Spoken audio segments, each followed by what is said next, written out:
This is Fred Beck from Boxing Productions TV, and today we're very lucky to be joined by John Kavanagh. So thank you very much for coming on. Thanks for having me. So how are you, John, and how is the coaching going? Yeah, we had a good night last night. I'm in Milan at the moment, and we had seven fighters. Last night we had 6 wins, one decision loss. So a pretty good night at the office. And now it's in Um, Bellator. yeah, in Bellator, I'm here for another week now. We have a show on Thursday night and then another show on Saturday night. So it's been a couple of months off, but now the MMA world is back. All right, so let's get into the questions.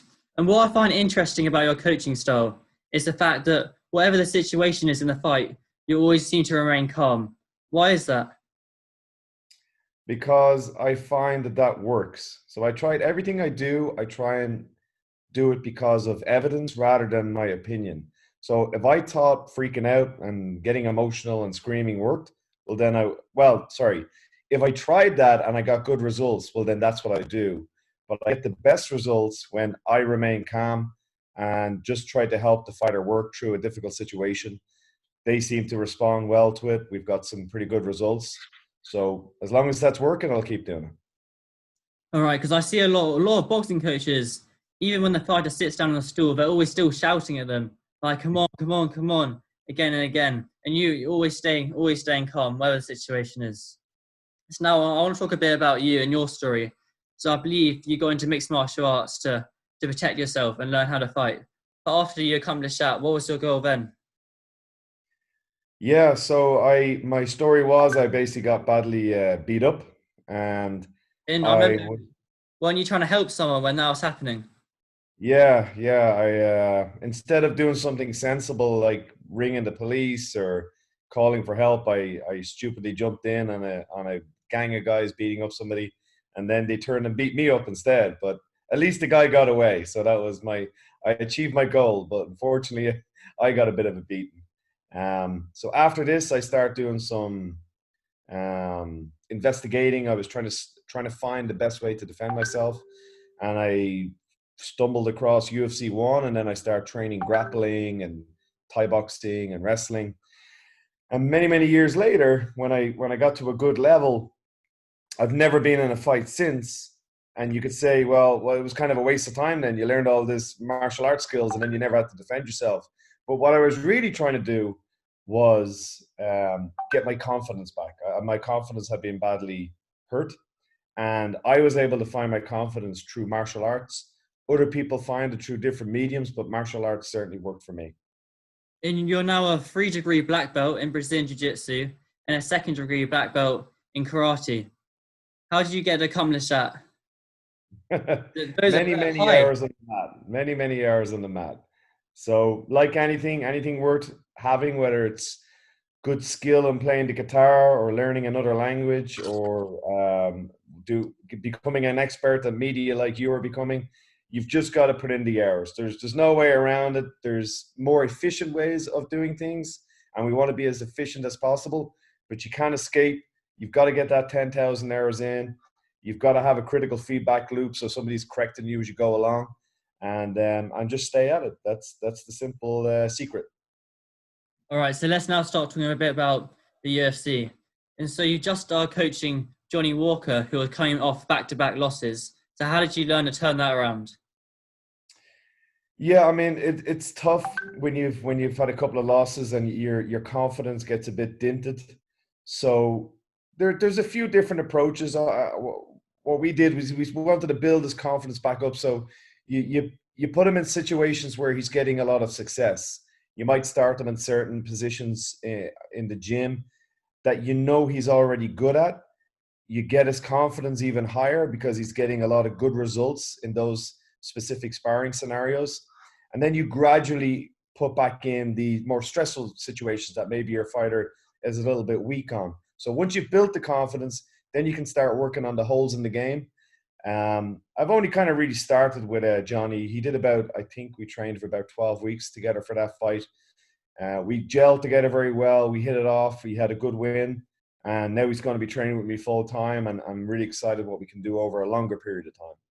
And do you have any up-and-coming stars coming into the UFC?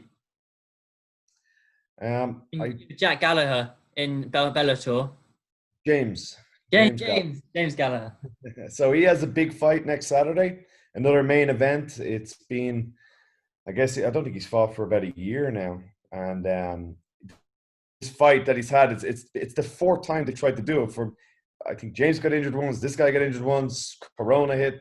So finally, they will do it next Saturday. It's on Channel 5, I believe, in the UK, and Virgin Media Sport in Ireland.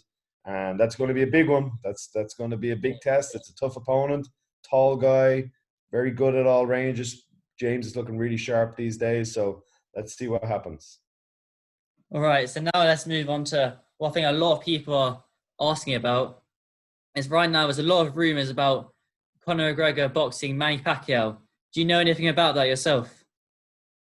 Oh my goodness, are we're going down that road. We're going to get the rumor mill going now, are we? No, I do know it's in the works. I know, I believe both boxers have agreed fundamentally. Now, behind the scenes, there's a lot of terms and conditions and legal teams and managers that have to work out the fine details. But I believe it will happen. When exactly, I'm not sure. I think it might be early next year. But yeah, the wheels are in motion, and it looks like I'm going to be coaching boxing again. And would you have any input yourself in coaching, or would it all be down to Owen Rodgers? um, I'll play a part, but it'll be mostly the likes of Owen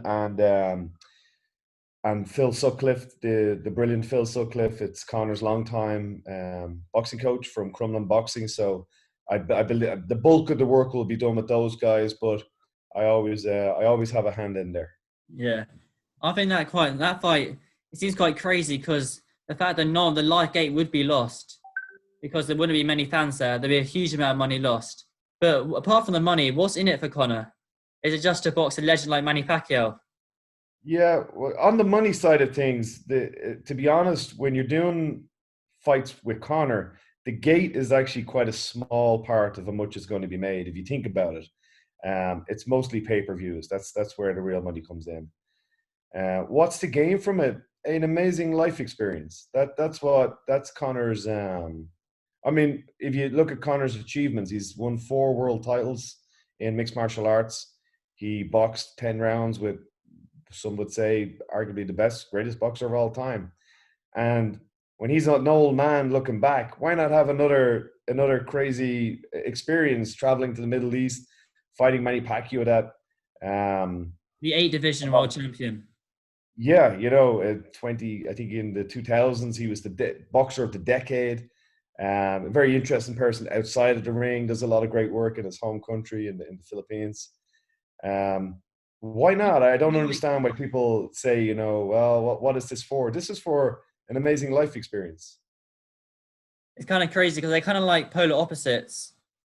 Manny Pacquiao's keep quiet, calm, no trash talking, and McGregor's all go out there, all talk, all shout. Then he backs up as well, so Makes the walk as well. it happens. I think it'd be a great fight. And if McGregor wasn't a fight, Manny Pacquiao, who would you like to see him fight in the UFC? I was when it looked like the Justin Gaethje fight was in the works. I was really excited by that one. I thought that would kind of bring out the best. Like, one of my favorite fights for Conor was the Eddie Alvarez fight in terms of perfection. It was almost flawless. Conor's always self-critical, so he'll rip it apart. But I think it was one of his more perfect performances.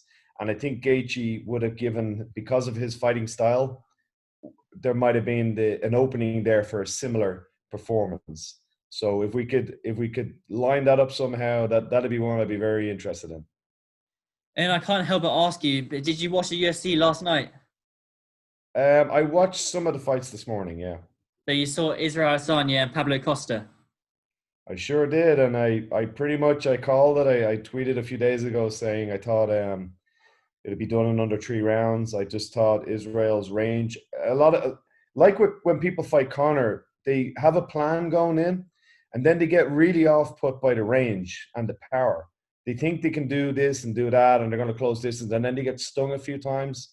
and it really throws them off, and they can't adjust quickly enough, and then it's usually a short night. And Israel is it's beautiful to watch how he fights, and within a few seconds you could see Paulo was just frozen, wasn't able to do anything, and he put him away quickly.